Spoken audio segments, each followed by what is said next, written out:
книгата неколку пати се повторува, нели дека човекот нели пред се треба да биде среќен сам со себе. Меѓутоа, дали сметаш дека можеш да си бидеш доволен сам на себе за среќа? Затоа што сепак човекот е општествено животно. Тој живее во заедница, живее со други луѓе, со различни врски, секојдневни, семејни, работни, пријателски, и постојано нели добива различни вибрации од различни луѓе. Така е, затоа е тој моментот кога ние треба да се насочиме кон нашето внатрешно. Јас, например, многу често знам да се усамам, понекогаш во некои моменти кога ќе видам моите другарки дека се излезани во град и се забавуваат, а јас седам дома и медитирам или читам некоја книга, на момент ме фаќа као некоја паника, меѓутоа знам дека внесувањето во моето внатрешно е мојот вистински пат, затоа што ја во себе си ги спознавам и љубовта, и среќата, и радоста. Значи, можам да зборувам сега во моје име, затоа ја што го чувствувам. Така да, јас сум социјално суштество, јас идам на работа, имам работни обврски, имам пријатели, имам фамилија, и секако дека имам надворешни разни влијанија и разни вибрации, меѓутоа јас сум стигната на некој толку убав духовен развој, што мојата среќа од надвор може само да се надополни, а околината не може да делува на мојата состојба, затоа што не гледам низ призмата на љубовта. А колку медитацијата ти помогна за себе спознание, за да си направиш конекција со себе си? Дали ти е животот многу различен пред и потоа?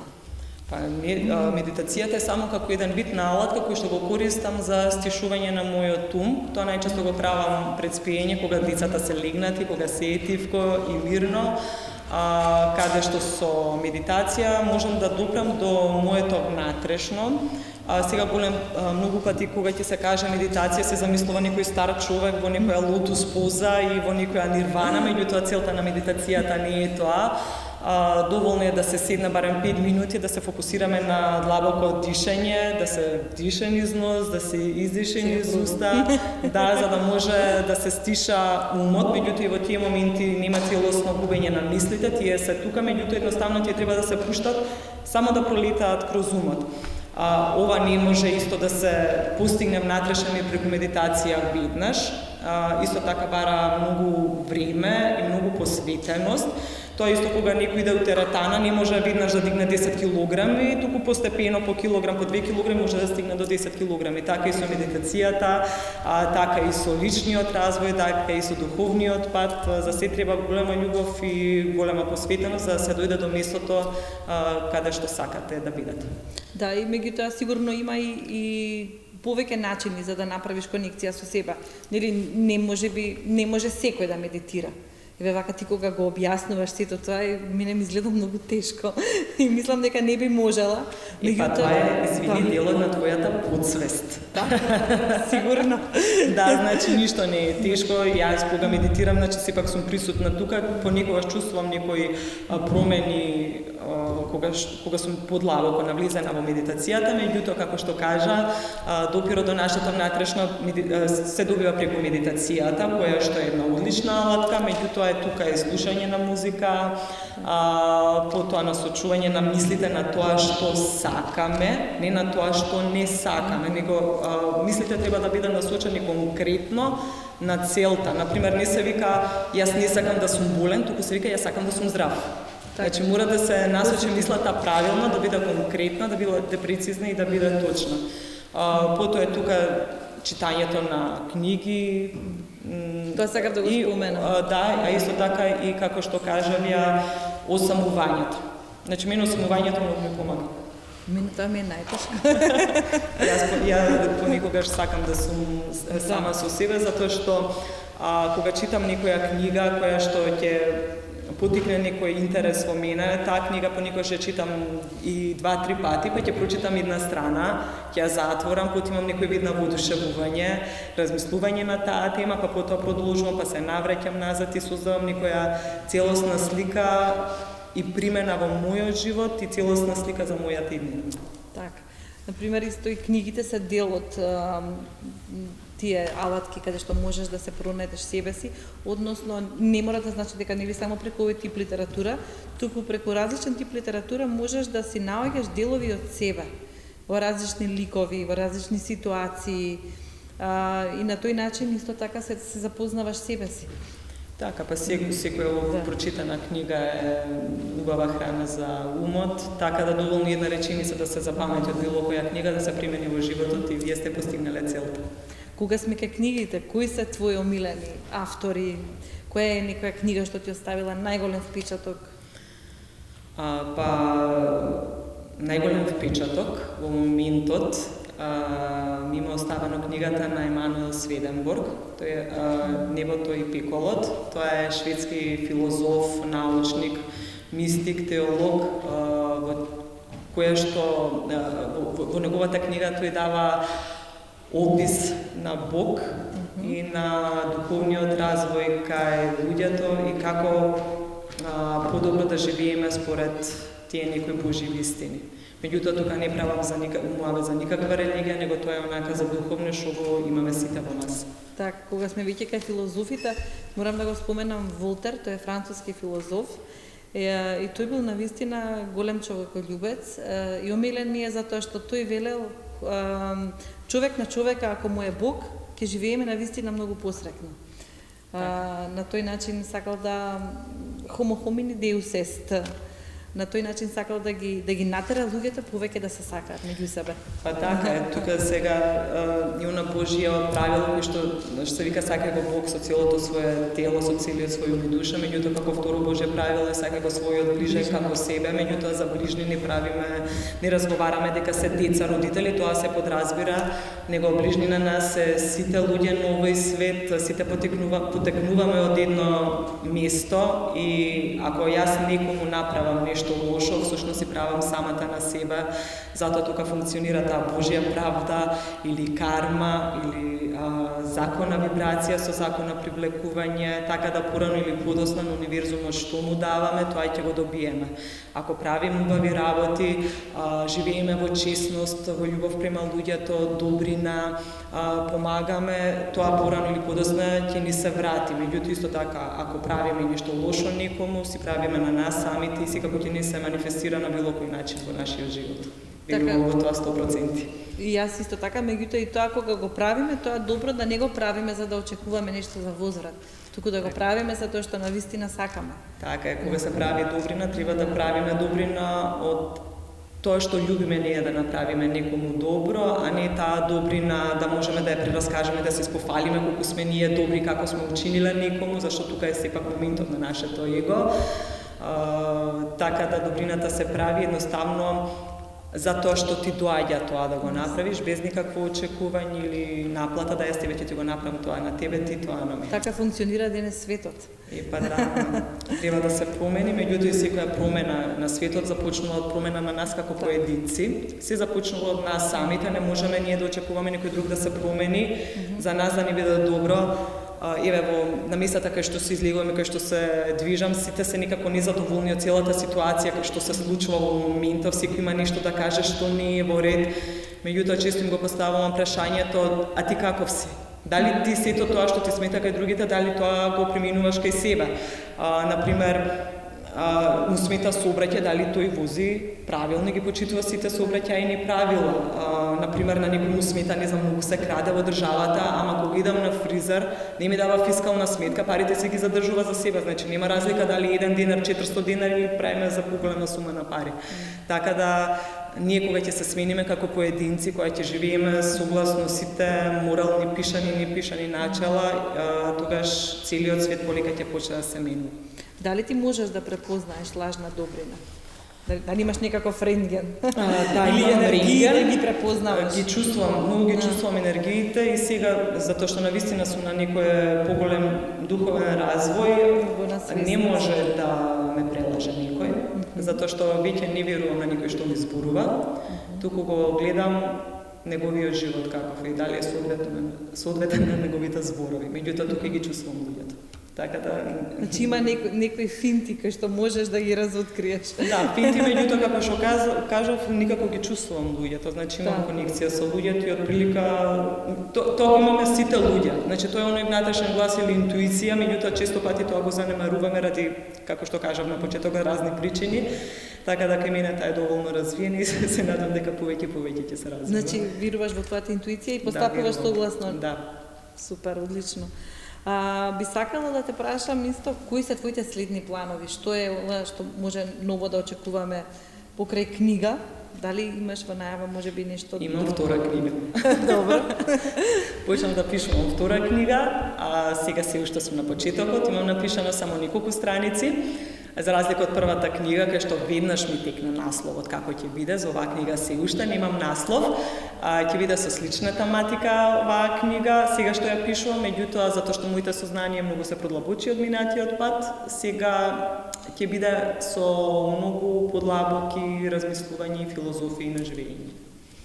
Одлично, значи да очекувате најбрзо време. Па не форсирам, значи тоа едноставно кога што кажам, го слушам тој внатрешен глас, кога ќе ме потикна, Симона, зиме го лаптопот, го зимам лаптопот и почнувам да пишувам, значи нема никакво форсирање, едноставно тоа внатре ми доаѓа за можам да го преточам во некои мисли на харти или во книга. А дали може би си размислувала и за комплетно пренасочување професионално во однос нели на оној дел за животен тренер и мотивацијски говорник? Да, секако веќе имам некои клиентки со кои што работам еден на еден, меѓутоа секако дека тоа ќе биде моја следна професија и мој целосен фокус. Кога ја напишав мојата книга, тука ми е нели нормално и финансиска добивка, меѓутоа целта на мојата книга, тука може да сведочат и моите најблиски, беше колку би бил убаво барем некој човек да се пронајде во мојата книга и да биде потикнат да си направи промена онаму каде што смета дека треба да се направи промена. Така да мојата цел е остварена и сега не е еден читател, тука се повеќе читатели кои што ми пишуваат на социјалните медиуми, понекогаш ме застануваат на улица, на фестивал на книгата, каде што сака да разговараат со мене на оваа тема, каде што имат најпофолни зборови за книгата, понекогаш ја читаат и 2 до 3 пати, затоа што со секој читање имаат некои ново спознание.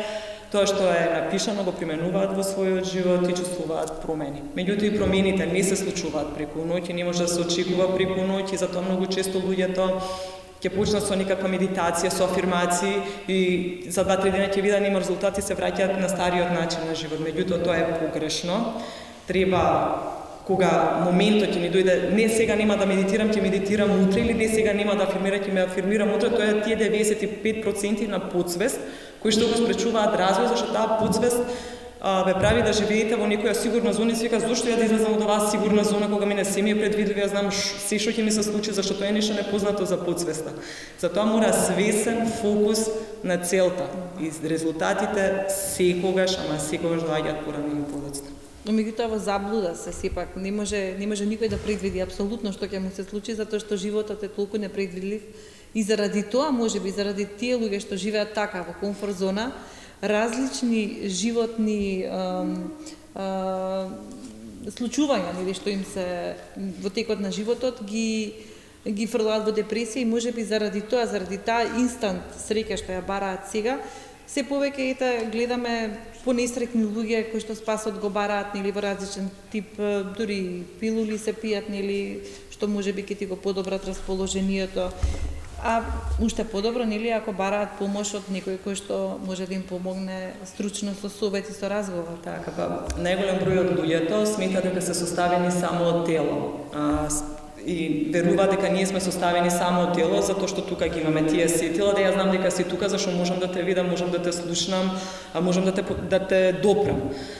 Потоа малце помал број од луѓето сметаат дека се составени од тело и од ум. Тоа е во ред кога му си поставува нови цели, се насочува кон остварување на таа цел, меѓутоа без разлика дали е работно место или финансиска добивка, ќе се оствари целта, има некоја моментална еуфорија на делување, меѓутоа потоа повторно чувствуваат некоја празнина и повторно наоѓаат некоја нова цел за да живеат во некоја моментални привидна среќа и радости, некој убаво чувство.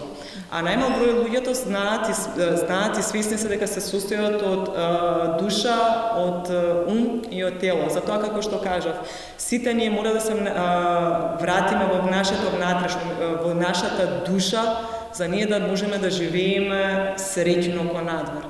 И тврдам дека сите ние го креираме нашиот живот. Не е предвидливо во моментот, секако не можеме да предвидиме што ќе ни се случи или во некоја конкретна ситуација во тој момент, меѓутоа од прилика со нашите мисли, со нашите емоции, може да се предвиди нашиот живот во кој правец ќе се движи. Многу често луѓето се чувствуваат жртви на некоја ситуација, например, не знам, дечкото вака ми направи, мажот, на работа шефот не е во ред. И секогаш наоѓаме некоја работа која што нас не прави жртва во ситуацијата, меѓутоа и тоа е наше научено однесување што е во нашата подсвест. Например, не ви се допаѓа шефот на работа и вие цело време сте негативна према шефот или како и да е. Тој шеф заминува од тоа работно место, доаѓа некој друг сега, тој другиот ќе не биде крив на нас. Тоа е тоа нашето внатрешно што ние треба да го промениме, да гледаме со други очи, со друг пристап према животот и тогаш целата околина и сите луѓе околу нас ќе се сменат, гарантирано. Так. И Жан-Жак Русо кажал да се вратиме назад кон мајката природа. Всушност нели мислел ова истото сега што го зборуваме. И апропо ова, дали мислиш дека со напредокот на технологијата луѓето стануваат се понесреќни? Да, со напредокот на технологијата луѓето стануваат се понесреќни, бидејќи, како што кажав, тука е целосно фокусот на материјалниот дел на телото и умот, а и целосно на тој пат се занемарува душата. И затоа сите луѓе доживуваат успех, доживуваат експанзија на парични средства, меѓутоа душата им е празна и тоа нели може да се сведочи на голем број на луѓе кои што имаат никаков успех, меѓутоа пијат апчиња, се другираат, конзумираат алкохол, зашто они сакаат да ја пополнат таа празнина која што не знаат од кај им доаѓа.